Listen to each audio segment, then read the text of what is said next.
Hello friends, আসসালামু আলাইকুম। আজকের রেসিপিতে স্বাগতম জানাচ্ছি। আজকে ঝটপট বাচ্চাদের জন্য টিফিন রেসিপি নিয়ে চলে আসলাম। চায়ের কাপে অনেকগুলো কেক তৈরি করে দেখাবো। আর বাচ্চারা তো স্কুলে টিফিনে চেটেপুটে খেয়ে নেবে, তাছাড়া বাসায় কিন্তু বিকেলবেলা নাস্তার হিসেবে এই কেকগুলো রাখতে পারেন, মুখে দিলেই গলে যাবে, এত মজাদার কেক। তো আর কথা নয়, প্রথমে একটি ডিম ভেঙে নিয়েছি, তারপরে চিনি 1 কাপ নিয়েছি, ভ্যানিলা এসেন্স 1 টেবিল চামচ দিয়েছি, তারপরে তেল দিয়ে দিলাম 3 থেকে 4 টেবিল চামচের মতো। এখন একটু এগুলো মিক্স করে নিব। যতক্ষণ এগুলো মিক্স না হচ্ছে, চিনিটা গলে না যাচ্ছে, ততক্ষণ এটাকে নাড়তেই থাকবো। আর এখানে কুসুম গরম তরল দুধ দিয়ে দিলাম, দেখতে পাচ্ছেন প্রায় আধা কাপের মতো।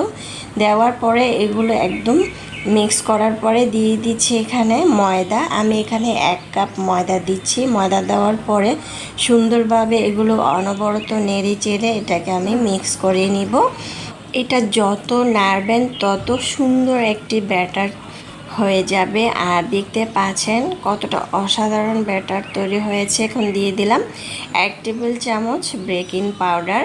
বেকিং পাউডারটা দেওয়ার পরে আমি অনবরত নেড়ে চেড়ে যাচ্ছি। আর তেলটা অবশ্যই আবারও দিয়ে দিলাম আমি 2 থেকে 3 টেবিল চামচ। এই নিয়ে আমার আধা কাপ তেল হয়েছে। তেলটা দিয়ে আমি আবারও নেড়ে চেড়ে মিক্স করে নিয়েছি। আর ব্যাটারটা কীরকম তৈরি হয়েছে দেখতে পাচ্ছেন, মনে হচ্ছে না যে এটা কনডেন্স মিল্ক, সেম এরকম কনডেন্স মিল্কটা হয়। আর দেখতে এতটাই অসাধারণ লাগছে, খেতেও কিন্তু অনেক মজাদার। যাই হোক, এই ব্যাটারটা দিয়ে কেক তৈরি করলে কেকটা মুখে দিলেই কিন্তু মিলে যাবে, এতটাই মজাদার হয়েছিল কেকটা।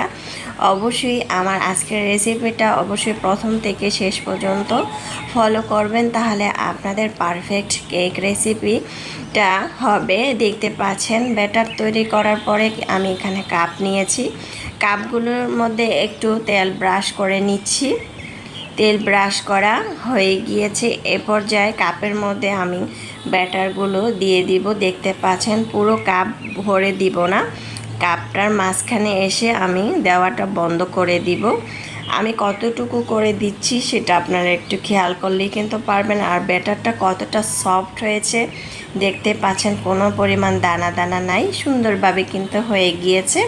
এ পর্যায়ে চুলায় একটি আগে থেকে প্যান বসিয়ে চুলার আঁচ কমিয়ে দিয়ে ঢাকনা দিয়ে ডেকে রেখেছিলাম যাতে এটা গরম হয়ে আসে সুন্দরভাবে। এখন আমি এটাকে ঢাকনা দিয়ে ঢেকে কাপগুলো দিয়ে তারপরে যে ঢাকনার ফুটাটা সেটা আমি একটা টিস্যু পেপার দিয়ে বন্ধ করে দেব।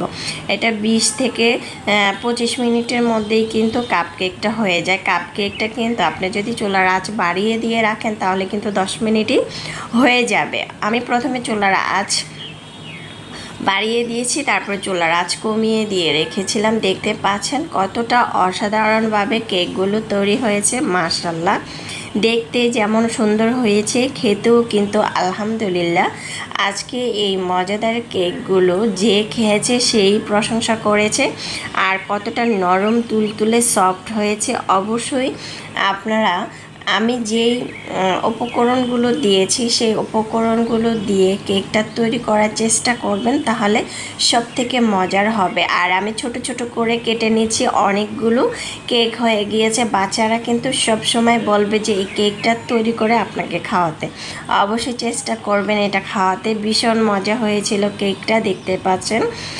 আশা করছি আমার আজকের রেসিপিটি আপনাদের ভালো লেগেছে। ভালো লাগলে অবশ্যই আমার চ্যানেলটাকে সাবস্ক্রাইব করে লাইক দিয়ে পাশে থাকবেন। দর্শক বেশি বেশি ভালো থাকবেন, খাবার কখনো অপচয় করবেন না, চাইলে এভাবে ট্রাই করতে পারেন। এতক্ষণ আমার সঙ্গে যারা যারা আমার রেসিপি দেখছেন অসংখ্য ধন্যবাদ জানিয়ে বিদায় নিচ্ছি। আল্লাহ হাফেজ।